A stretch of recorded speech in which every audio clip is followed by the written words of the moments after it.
Okay then, as I've previously mentioned, part 3 of my Formula 1 Safety Car for Dummies series was blocked on copyright, which meant that it just can't be seen by anybody. So if we look at see details, the content being used that was blocked by Formula 1 between 9 minutes 56 and 10:25, and between 3 minutes 29 and 4:26. So I've got to try and go through this video and edit out those sections, but here goes, and let's see if it is allowed to be uploaded from this point onwards. So I've seen which bits I need to try and edit out. Here is what I did last night. Singapore, home of the bean sprout.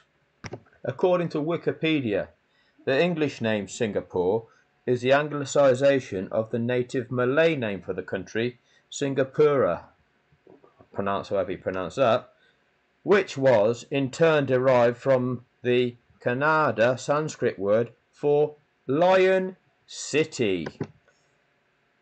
Now, Lion City.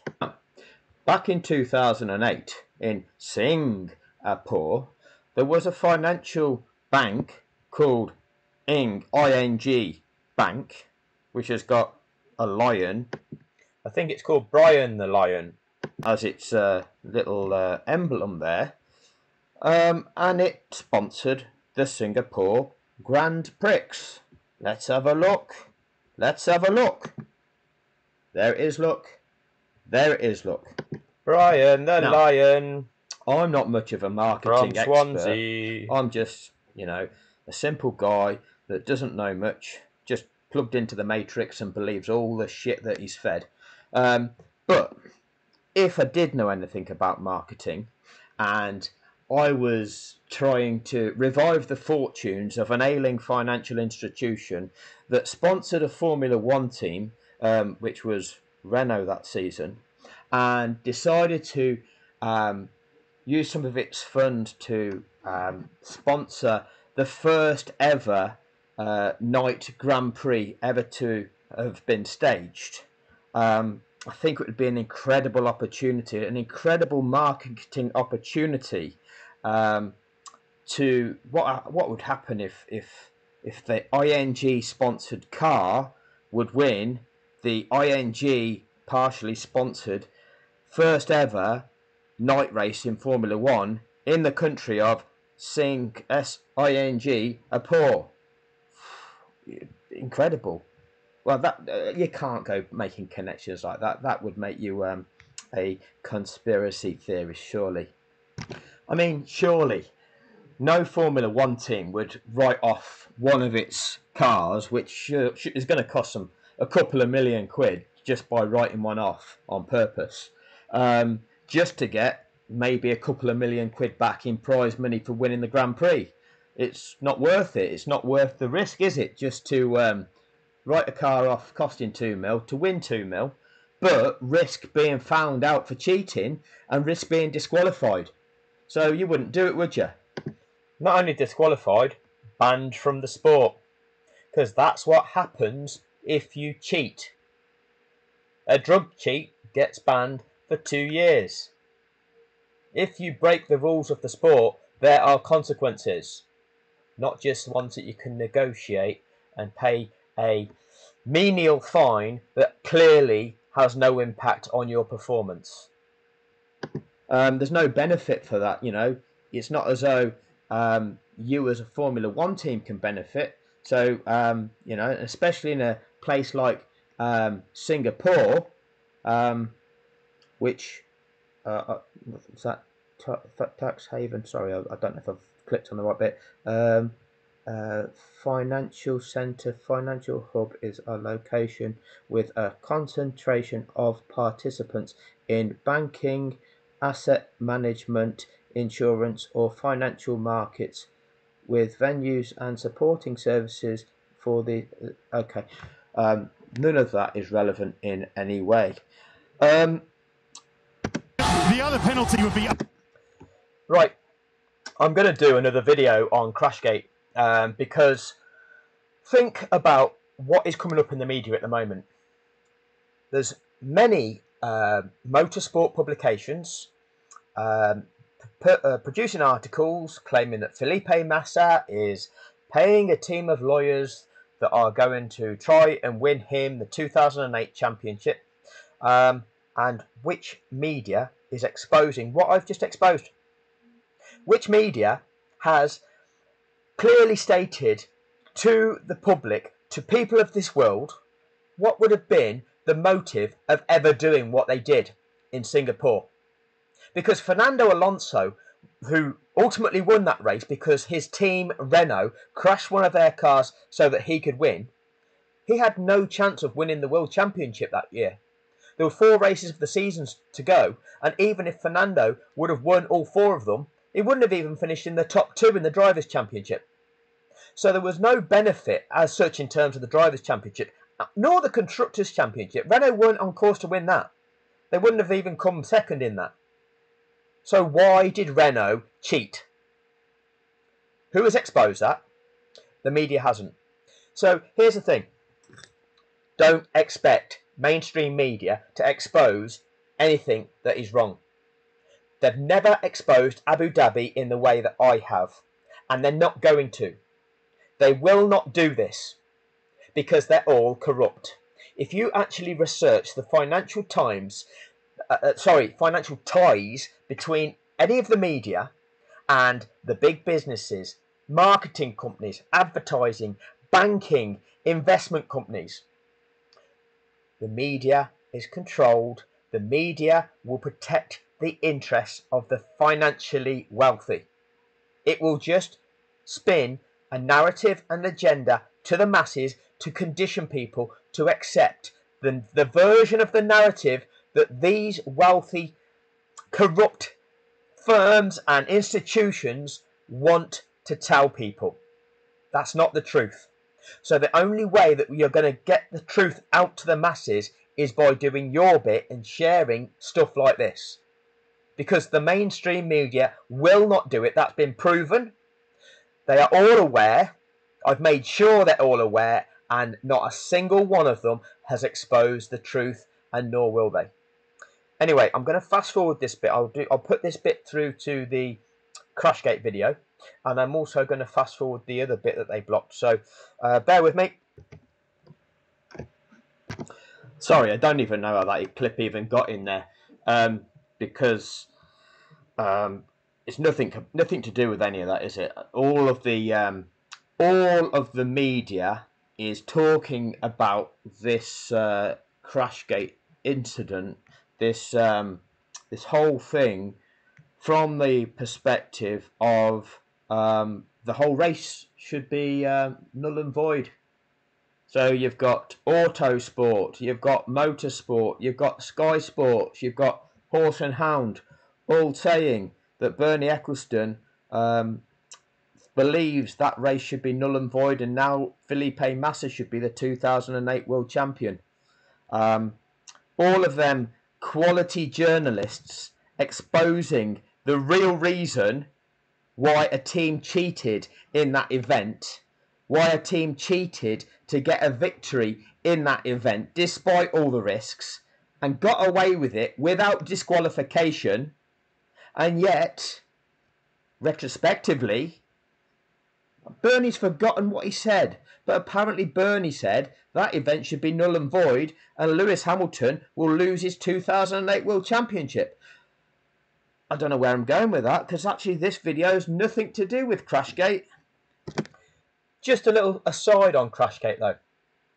The 2 people from the Renault team identified as the masterminds of the cheat, which are Flavio Briatore. He was banned from the sport, but now he's back in it, whether it's an advisory role, whatever. But you see him pictured with the F1 officials. He's back part of that sport in some sort of capacity. The other guy, Pat Simmons, who was the head of the Renault team manager, he is now the F1 Chief Technical Officer. A proven cheat. F1 Chief Technical Officer. Once you're in the Rich Boys Club, you're in the Rich Boys Club. That's the way that this shit works. This is to do with the 2012 Singapore Grand Prix, because this is yet another safety car tutorial. Woohoo! There it is, out it comes. His tyre change. And now everything just slows down and the cars have to keep to a delta. Let's have a look what happened. Some button out on the track as we watch Carter Cahan. Oh, it's a shame that Karun Chandok was not commentating on that, because I think it'd have said something like, and he's chucked it up the inside and it's understeer and it's... Oh, he's run out of track. That's what happens if you don't make the corner. Oh well. Turn 18 and fundamental mistake. Exit turn 18, I hit the wall, front is broken. Correct. Oh, and what's happening here? We've got the white powder. We've got the white powder being sprayed all over the car.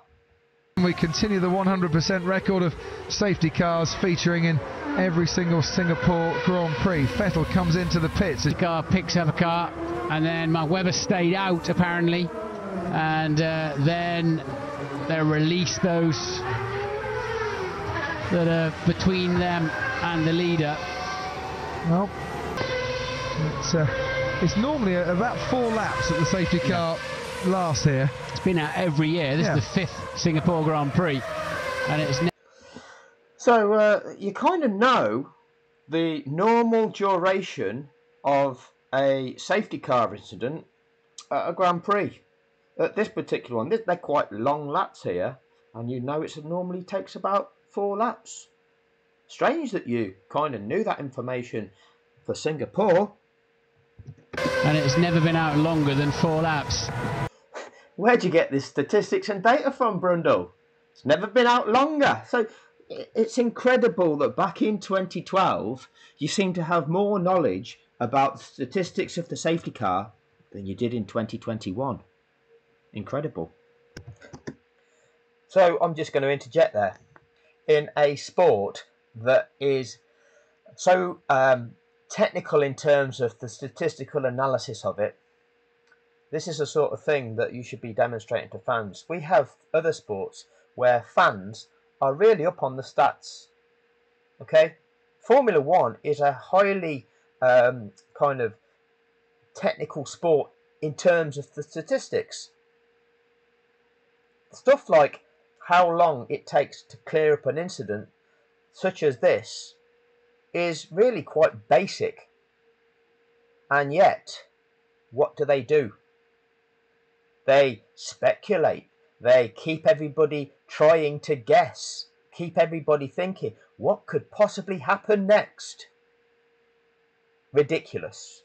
Absolutely ridiculous. Anyway, I'll carry on. Oh, we've got a bit of white powder on the track. That looks like it's been, maybe have been swept.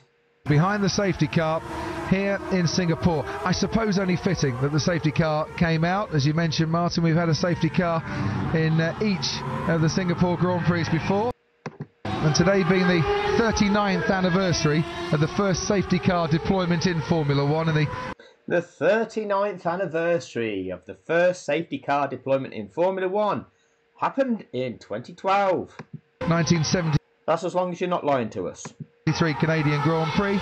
Well, it's only right that Burt Mylander gets a chance to celebrate that big anniversary and show everyone what he can do. If you want a stat fight, he'd Bernd Mylander's the 4th highest leader of the Singapore Grand Prix. He'd led 23 laps coming into this race, so it's about 25 or 26 now, isn't it? They know their stats back then, don't they? If he's led the most laps of the Grand Prix, did he win it? Or does leading the most laps not really mean anything?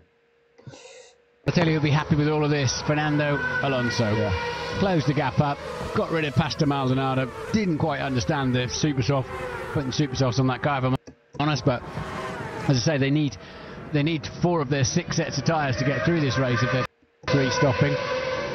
and it didn't. It's now released. Well, it's lucky his middle name. Fernando Alonso is his middle name. Let's have a listen to what these guys say about Fernando. Right, I've got to fast forward this bit because this is the bit that they blocked the video on. So I will try and, if I can do a little separate video and break it down and try and produce, try and get that posted, I will do. But I'm going to have to cut this bit out of this particular video. But it's quite interesting. They go on about Fernando having a bag of magic powder in his hotel room, and Martin Brundle saying 2 bags of magic powder. I really don't know what they're going on about. We're back. Here we go. So when are they going to release the lapped cars? In the round of pit stops. They're letting the lap cars overtake now, but you must have read my mind, Martin. Who's going to be released? Race Control have told us. There we go. Lapped cars 21, 22 and 25 may now overtake. This is lap 35. We need to watch and see if they show us if these 3 cars get by the leader and the safety car before the end of this lap. Now, something I actually didn't mention in the video. We're not getting Brundle say they don't have to let the lapped cars through. It's not mandatory in the regulations, I don't think. Okay, bear in mind context. The rules changed at the start of the 2012 season. Crofty stated that. I can prove it using the FIA documents, which I'll do in a future video. Crofty stated that when it happened at the Australian Grand Prix, it happened again at the, what was the second one it happened? The European Grand Prix. And this is the 3rd time this season where there's been a safety car deployed, there's been lapped cars in situ, and this time, Brundle, when they announced that lapped cars are going to be released, there's no speculation over whether or not they'll do it. It's just accepted that that's what they're going to do. Okay? So it seems as though he's learnt the notion that this is now the rules. This is what it's all about. He will actually, as we go through the seasons, return to speculating. But the rules did change. And this is what they were. And we'll go through each season and see if there's any amendments. But this is what it is. If they do, lap 36 has to be that mandatory safety car lap, and they can get going again on lap 37. If they can't pass the leaders until they're on lap 36, then lap 37 has to be that mandatory safety car lap, and they can get going again on lap 38. Let's have a look what goes on. Let's have a look. Why I believe that is they think that the hydraulic pressure's dropping, and that means the valves will meet the pistons. With 8 engines for the whole season, they can't afford to blow an engine to bits for what will be an inevitable retirement anyway. So they're seeing that one coming, I'd imagine. It's about the hydraulic pressure, and we're going to lose, sadly, Pastor Maldonado. Yeah. Real shame. Great fight he had with Fernando Alonso. And this is the reason why we have the safety car. Again, retiring for the 3rd time in 4 Grand Prix. And this time because he don't make the corner. Ted, down to you. And that is a shame, because now that extends Maldonado's run of no points since his win at the Spanish Grand Prix. More brake dust coming off the HRT. We've seen that pretty much every race this year, haven't we, David? Yeah. HRT, you saw the front right brake disc of Narain Karthikeyan glowing red hot as well. Let me try and fast forward to the important bits on this, because otherwise it's a bit dry. Okay, we're about to see a lapped car starting to overtake. Of Hulkenberg and Perez. If I'm right by that graphic we saw on the telly a few moments ago. There it goes, that car on the left-hand side. That's lap 36. And watch this, going up the inside to this turn, still lap 36. For Ferrari, Paul di Resta in 4th place. This Behind car. di Resta, Nico Hülkenberg, who has to stop again, Mark Webber. Okay, so that's the lapped car overtaking them. Okay, I think, but we'll play this through and confirm, I think all the lapped cars have been released now, so it's on lap 36. If that's the case, then lap 37 will be the mandatory safety car lap, and we'll be racing again on lap 38. So we'll play it through and we'll see. As soon as those lap cars are out of the way and Charlie Whiting feels that they're clear enough down the road, we can maybe go racing again. Indeed we can. Vettel, Button, Alonso, di Resta, Hülkenberg, Webber just going. I don't know if I'll say this, but Crofty says, as soon as Charlie Whiting thinks those lapped cars are far enough down the road. It's not the reason. Through your screen now, Perez, and then Rosberg, and then Grosjean and Maldonado, the top 10. Maldonado has been told that he needs to retire and is still. So there doesn't appear so far to be any lapped cars left in situ. So we know, as we've said, if they've all been released this lap, then 37 has to be that mandatory safety car lap. And then we can go racing again. But Charlie Whiting, the race director, needs to decide, in Crofty's words, if they're far enough out of the way. Is that the reason? Is that the reason? We'll find out. Still out there. Jean-Eric Verne in 11th place at the moment. Behind him, Michael Schumacher and Kimi Räikkönen. Has that helped Räikkönen? He's still behind Schumacher and he's down in 13th place, running behind the safety car. So it's not really panned out that well for him, is it? Daniel Ricciardo 14th, then Bruno Senna 15th, Kovalainen 16th, then Massa, Kobayashi, Glock. And then the lapped cars, Peak and Petrov and De La Rosa, and the two we've lost from this race, Narain. They're no longer lapped though, are they?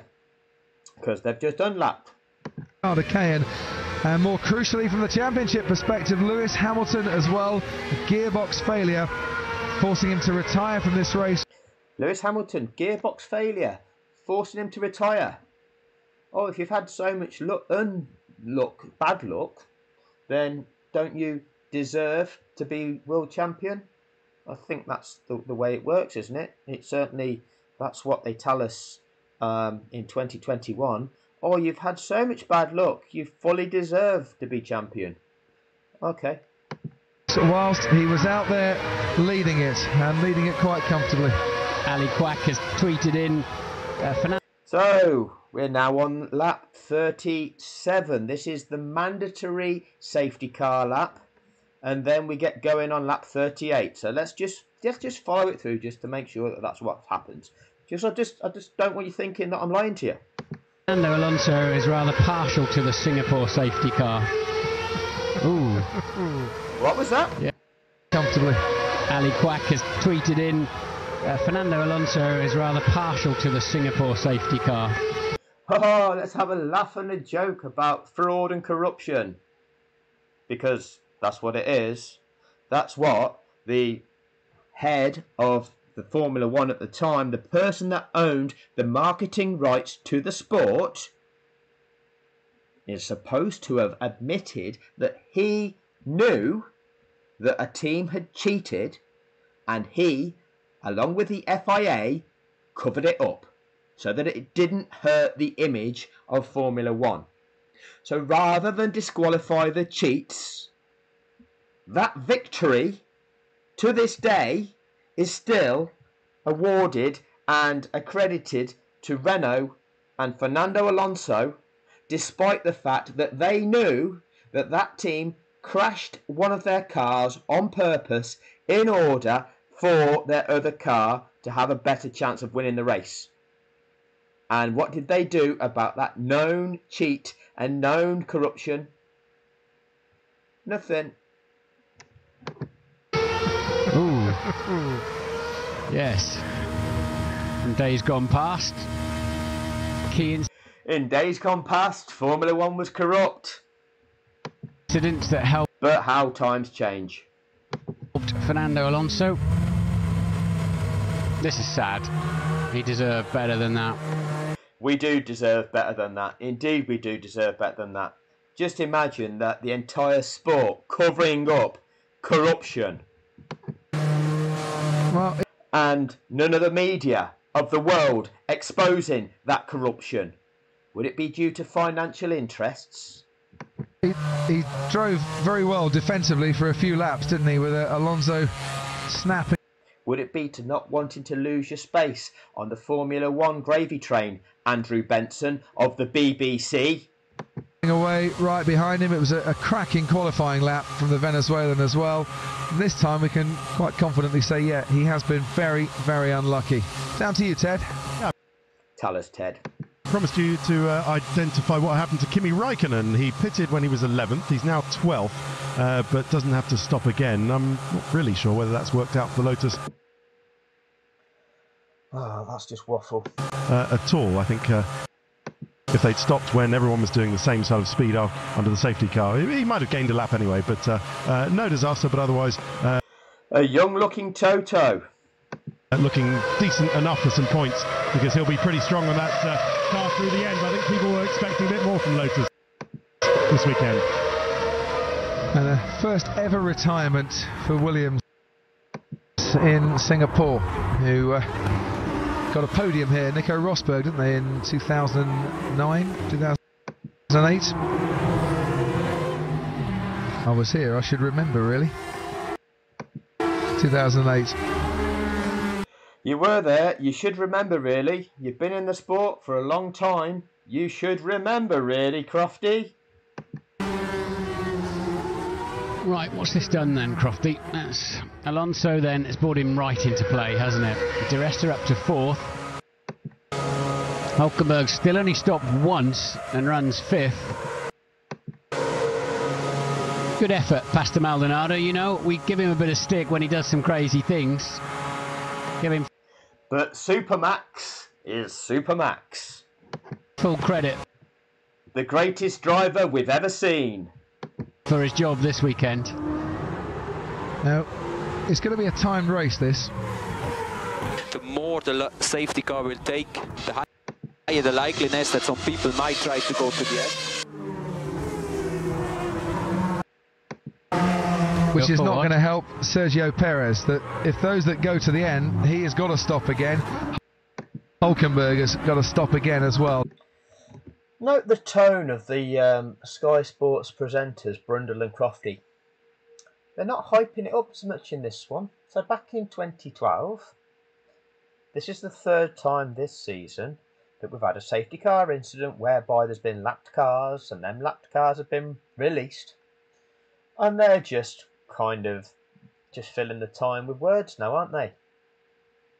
They're not every few minutes speculating, and when are we going to start racing? And it's all going to go crazy when we go racing again. And it's all a bit fairly chilled out, isn't it? Quite a difference. We think at the moment that we might be about 3 laps short of that 61 for the full Grand Prix distance, but very much going to be a 2-hour timed race. I'll have had enough after 2 hours. That'll do me. 2 hours of Grand Prix racing is great, but I don't think we need to extend that. I remember that 4-hour race was at Canada last year. You earned your money that day, really. We did, yes. Yeah, trying to hype shit up for 4 hours is hard work. So, Di Resta then, he was 17 seconds behind Alonso before the safety car, and he's right on his tail. It's really... That's how it works. 17 seconds behind before the safety car, and now he's on his tail. But you know what? The guy behind Di Resta is on his tail. The guy behind him is on his tail. The guy behind him is on his tail. That's what the safety car does. It creates those same restart conditions for every competitor in that race. So that race restarts with sporting fairness applied to every competitor. All gaps are nullified. The race is effectively... So every advantage you've gained over every one of your opponents at that stage are all wiped out. So everything you've done for over half of that race gets wiped out just because somebody has crashed. Great system, Formula One, but that's how it works. Not arguing against that, and it's not a great system, but that's what's happened, and that's what we know happens. That's what everybody, every competitor, every team in this sport has signed up and agreed to. These are the rules of the sport. This is what happens. This is the procedure that we go through. Okay? And this is what happens. As long as it's carried out fairly and the same rules and the same set of circumstances apply to every team, then that is what it is. Sometimes you win, sometimes you lose. But it's only fair if the same thing happens every time. Working out for young Paul. Mark Webber too. He won't be too unhappy about that. Well, no, it's brought Webber straight back into contention again, and assuming that Hulkenberg is, well, he's definitely going to have to pit again. Webber maybe fancying a top 5 finish here, but for Sebastian Vettel, who was he was clear of Button by about 2.5 seconds. He's Lap 38. Should we not be racing by now? Didn't all the lapped cars get released on lap 36? I was enjoying watching them go behind the safety car for so much, and the commentators weren't really telling us that we were about to go racing again, surprisingly, because if they were all released on lap 36 and then lap 37 is the mandatory safety car lap, surely don't we go racing on lap 38? There's been no mention of that yet. now got to... Does Charlie Whiting not think these release cars are now far enough out of the way of the leaders? Or is he enabling sporting fairness to all competitors in the race? Survive the restart, and Button, is going to be right on his tail with, well, tyres that are going to be fresher right at the end as well. Yeah. Safety cars coming in at the end of this lap. Okay, so it's coming at the end of this lap. So the race director Charlie Whiting, has given those lapped cars that were released and got by the safety car on lap 36, is given them 2 laps to get out of the way of the leaders. 2 long laps to get out of the way of the leaders. Is he giving them the chance to get out of the way of the leaders, or is he giving them the chance to make it all the way round and join the back of the snake so that sporting fairness is restored to all competitors in that race? To the Max fans, the strap-on boys, I know you can't answer that question because you're shit at answering simple questions, so I'll give you the answer.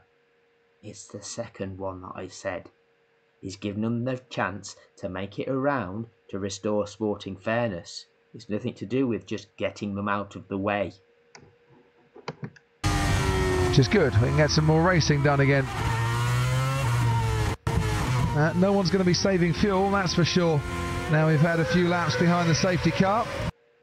The rest of the tyres are 4 laps younger than Alonso's in front of him as well. He stopped on 33, of course, in the safety car period. Mark Webber didn't. He stopped. Let me just have a look at them screens again. So here, if you look there, you can make out the bottom one says retired, and it's got all the times of the drivers and it's got gaps and things. Is it likely that on that screen that these teams can see, when a car has been lapped, it would say +1 lap? You know, that this process of identifying the lapped cars, that has to be done manually, apparently, because the screens would never show that. Alonso's in front of him as well. He stopped on 33, of course. See the bottom one there? Retired. In the safety car period. Mark Webber didn't. He stopped on lap 28. Runs 6th at the moment. I think we could be in for a highly exciting last 10 laps or so in this. A grandstand finish. Let's say it every time. Let's hype the crowd up. Are we in for a grandstand finish? This is one of your tools that you use to keep the kids excited the whole race. This race. I do hope so. I think, and Fernando Alonso, he might just be having to defend with some of his magic dust. Very hard from what's coming behind him. Paul di Resta, Force India. Or his magic powder, whatever they called it. Seeking their first podium of the season. Not having a bad season when you compare their points to last year, but the fact that Williams have got a race, Sauber have got 3 podiums, it's not helped them out, especially, and they need a good strong finish here, and at the moment have Hülkenberg and di Resta running in the top 5, and all running nice and close together as Jenson Button starts to work on his tyres and get the heat into them. All running nice and close together. 21 runners. We've lost Maldonado with his hydraulic problems. Cayenne lost a battle with the wall, and Hamilton with the gearbox issues, box full of neutrals, unfortunately. Couldn't. Be sharp on your tyre rotary here. We need to get this next stop spot on. Well, was Jenson Button too eager on his tyres? Was Sebastian Vettel too slow? Just pausing it just to try and make sure that they don't think I'm using excessive continuous footage. In backing up the cars there, and the stewards might take a little look at that incident. They will take a look. I think it was just a moment where Vettel was warming his brakes and Button was warming his tyres. But you're not, if you are the leader of the pack, you're not allowed to make sudden movements. Well, luckily, both cars can get going again, and there's been no damage as across the line we come to complete 38 laps and finally go racing again. And finally go racing again. So it was a bit dragged out, but finally go racing again on lap 39. Safety car was declared on lap 33. It took through to lap 39. It took over 15 minutes. There you go. This is what happened with the Formula 1 safety car. Charlie Whiting, the Formula 1 race director, made that safety car stay out for 2 laps beyond the lap that the final lapped car was released. He did that to ensure sporting fairness to all of the remaining competitors in that race, so that this race was restarted with the correct order, first down to the last remaining competitor, all in the correct order, all with similar gaps between each of the competitors. That is the purpose of the safety car rule, which will be confirmed in every single one that I do from the 2012 season all the way through to 2021. See you next time, you crazy kids. Okay, so that was the original version, obviously with me interjecting it and having to cut bits out. It is what it is now. So, please share my content. The mainstream media is not going to expose Abu Dhabi. They're not going to expose what really took place in Crashgate. They will only reveal the narrative that they are paid to give, or the version of events that they want to give out, because they are protecting the corruption. The only way that we get this information to people is by sharing the reality, the truth that's being presented on social media. So please do your bit. Please share the content and make everybody keep sharing it. We need to embarrass these media. We need to show them up for exactly what they are. Thanks for your time.